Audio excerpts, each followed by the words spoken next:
নমস্কার বন্ধুরা, আজকের 18তম ক্লাসে তোমাদের স্বাগত। আজকের ক্লাসের আলোচ্য বিষয় সেটি হলো গিয়ে knowledge classification and document classification.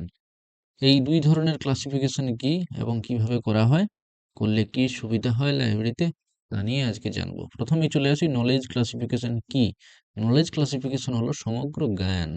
আমাদের মধ্যে অনেক রকমের জ্ঞান রয়েছে। কারো দর্শনে জ্ঞান আছে, কারো বিজ্ঞানে জ্ঞান আছে, কারো সাহিত্যে জ্ঞান আছে, তাই না? কারো টেকনোলজি, লিটারেচার এসবে জ্ঞান আছে। তো এই সব জ্ঞানকে, সমগ্র জ্ঞানকে বিভিন্ন বিষয় বা বিভাগে ভাগ করা, তাকেই বলা হচ্ছে নলেজ ক্লাসিফিকেশন। এই প্রক্রিয়াকে বলা হয় নলেজ ক্লাসিফিকেশন, তাই তো? মানুষের সমস্ত জ্ঞানকে বিষয় ভিত্তিক ভাগে ভাগ করাই নলেজ ক্লাসিফিকেশন। আমার যে জ্ঞান রয়েছে সেটি কোন বিষয়ের, আমি কোন বিষয়ে ভালো জানি, সেই জ্ঞানকে বর্গীকরণ করা বলছি, সরি, শ্রেণীকরণ করা।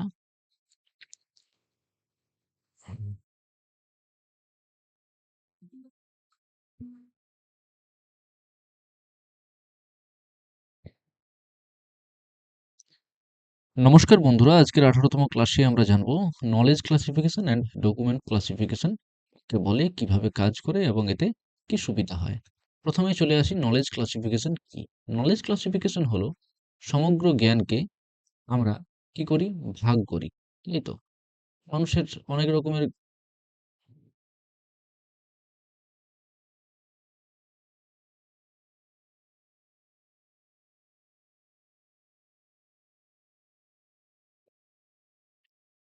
নমস্কার বন্ধুরা, আজকের 18তম ক্লাসে তোমাদের সকলকে স্বাগত। আজকের ক্লাসের আলোচ্য বিষয় হলো ক্লাসিফিকেশন।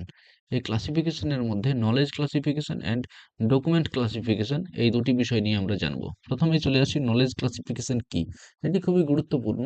আমাদের সবারই কিন্তু কম বেশি জ্ঞান রয়েছে, কিন্তু আমরা যদি না জানি আমাদের কোন বিষয়ে জ্ঞান রয়েছে, তাহলে সেই জ্ঞানটা ভালোভাবে পরিস্ফুট করা যায় না, বা মানুষজনকে জানানো যায় না, কেউ জানতে পারে না। আমি জানি যে কারো হয়তো ফিলোসফিতে জ্ঞান আছে, কেউ ভালো সাহিত্য জানে, কিন্তু সে যে সাহিত্য জানে, সে কোন ভাষার সাহিত্য জানে, আহ, কাব্য সাহিত্য জানে নাকি কথা সাহিত্য জানে, এগুলো তো একটা একটা ভাগ। তো এইগুলো ভাগ করাকেই বলা হচ্ছে নলেজ ক্লাসিফিকেশন। প্রথমে সংজ্ঞাটা কি বলে, নলেজ ক্লাসিফিকেশন হলো সমগ্র জ্ঞানকে বিভিন্ন বিষয় বা বিভাগে ভাগ করার প্রক্রিয়াকেই নলেজ ক্লাসিফিকেশন বলবো।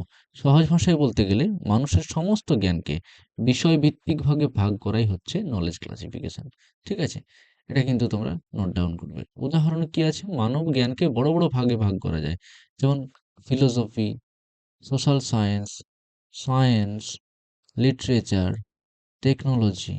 এগুলো মূলত নলেজ স্ট্রাকচার তৈরি করে, তাই না?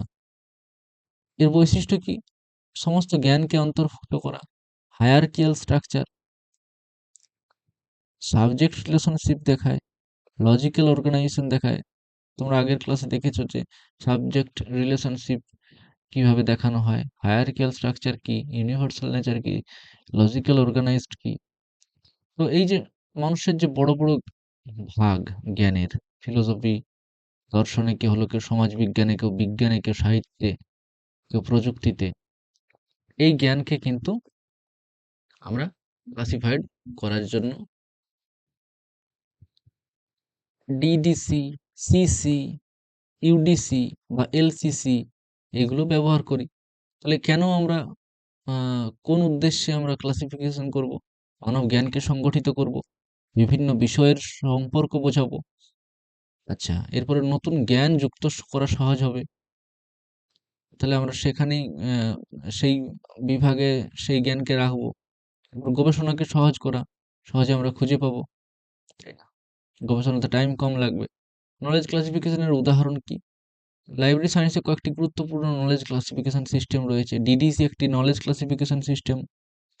এটিকে জ্ঞানকে কটি বিভাগে ভাগ করছে, 10টি বিভাগে ভাগ করছে, মানে সমগ্র জ্ঞানকে, ইউনিভার্সালি সমগ্র জ্ঞানকে 10টি মেন ক্লাসে ভাগ করছে।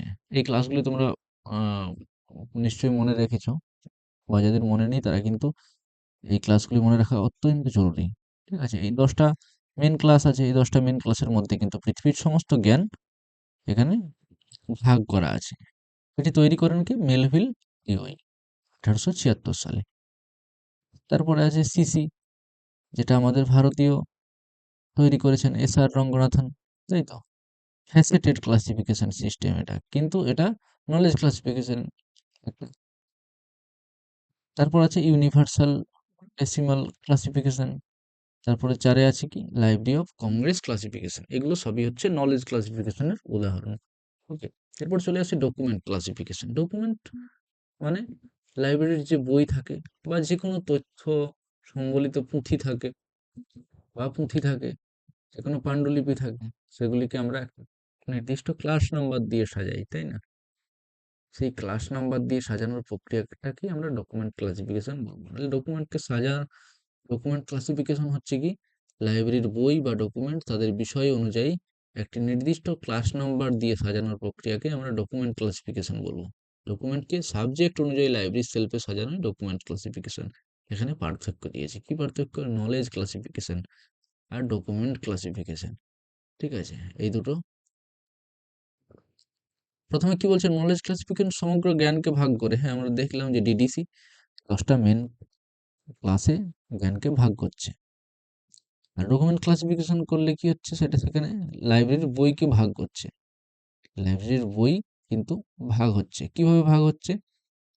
সেই যে আমরা যেভাবে এই সাবজেক্টিভ যে বই নাম্বার দিচ্ছি এক একটা করে, তাদের ক্লাস নাম্বার অনুযায়ী সাজাচ্ছি, এই ক্লাস নাম্বারই তাদেরকে কিন্তু আলাদা করে দিচ্ছে, তাই তো? আর নলেজ ক্লাসিফিকেশন হচ্ছে একটা থিওরিটিক্যাল, আমরা একটা থিওরি আছে, সেই থিওরি অনুযায়ী কিন্তু ক্লাসিফিকেশন করি। আর এটা হচ্ছে প্র্যাকটিক্যালি সাজানো। নলেজ স্ট্রাকচার তৈরি করছে, সেলফ অ্যারেঞ্জমেন্ট করে।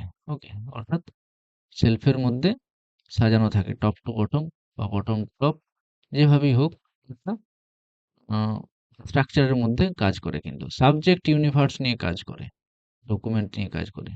এটা সাবজেক্ট নিয়ে কাজ করে আর এটা ডকুমেন্ট নিয়ে কাজ করে। তো এটাই হচ্ছে পার্থক্য। ডকুমেন্ট ক্লাসিফিকেশনের উদ্দেশ্য কি? কেন আমরা ডকুমেন্ট ক্লাসিফিকেশন করব? বইকে সহজে খুঁজে পেতে করব, একই বিষয়ের বই একসাথে রাখা, লাইব্রেরি সংগঠিত করা বা সময় বাঁচানো, এই সবগুলির জন্য আমরা ডকুমেন্ট ক্লাসিফিকেশন করব। ডকুমেন্ট ক্লাসিফিকেশনের প্রধান ধাপ কি? ডকুমেন্টের সাবজেক্ট নির্ধারণ করা। আমরা দেখলাম যে একটা আছে হয়তো নাট্য সাহিত্য, ড্রামা, নাট্য সাহিত্য। ওকে, নাট্য সাহিত্য। এরপরে নাট্য সাহিত্য তো সাবজেক্ট নির্ধারণ করা গেল যে এটা সাহিত্যর মধ্যে আছে নাট্য সাহিত্য। এরপর এর সাবজেক্ট কি? এরপরে একটা সাবজেক্ট হলো যে এটা হচ্ছে ওই স্বাধীনতা সংগ্রামের সময় যে নাটকগুলো লেখা হয়েছিল সেগুলো, ঠিক আছে?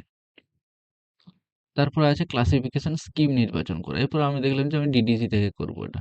তারপর ডিডিসি থেকে যেভাবে আমরা ক্লাসিফিকেশন করি তারপর সেইভাবে করা। তারপর একটা ক্লাস নাম্বার সেখান থেকে আসে, ঠিক আছে? একটা ক্লাস নাম্বার দেওয়া থাকে, সেই ক্লাস নাম্বার আমরা তৈরি করি। ওকে, তো এটা হচ্ছে ক্লাসিফিকেশনের ধাপ, ডকুমেন্ট ক্লাসিফিকেশনের ধাপ। ডকুমেন্ট ক্লাসিফিকেশন করলে কি উপকারিতা বলছে? লাইব্রেরি কালেকশনের সুশৃঙ্খল হয়, অবশ্যই হয়। ইনফরমেশন রিট্রিভাল খুঁজে পেতে সহজ হয়, যে কোনো ইনফরমেশন। সেলফ অ্যারেঞ্জমেন্ট সহজ করা যায়, ক্যাটালগ তৈরি সহজ হয়, সহজে ক্যাটালগ তৈরি করতে পারি। ওকে, তো এই কারণেই আমরা ডকুমেন্ট ক্লাসিফিকেশন করব। তো এটা হচ্ছে দুটো আলাদা আলাদা বিষয়, কিন্তু একইভাবে আমরা পড়ছি। এইগুলো খুবই কিন্তু গুরুত্বপূর্ণ। এগুলো তোমরা নোট ডাউন করে রাখবে খাতাতে, যে নলেজ ক্লাসিফিকেশন কি, ডকুমেন্ট ক্লাসিফিকেশন কি।